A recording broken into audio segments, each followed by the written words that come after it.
Good morning everyone. आज 26 November हा आपल्या भारताच्या इतिहासातील अत्यंत महत्त्वाचा दिवस मानला जातो.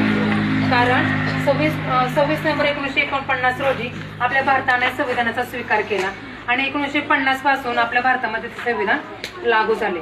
या संविधानामध्ये आपली काही मूलभूत हक्क आणि कर्तव्य ती स्पष्ट लिहिली गेलेली आहेत आणि संविधान लिहिण्याचा अत्यंत महत्त्वाचा वाटा डॉक्टर बाबासाहेब आंबेडकर यांचा आहे. तुम्हाला माहिती आहे नाही कोण आहे ते डॉक्टर बाबासाहेब आंबेडकर. हे संविधान लिहिण्याचा सिंहाचा वाटा डॉक्टर बाबासाहेब आंबेडकरांचा आहे. त्याच्यामुळे डॉक्टर बाबासाहेब आंबेडकर यांना संविधानाचे शिल्पकार असं मानलं जातं.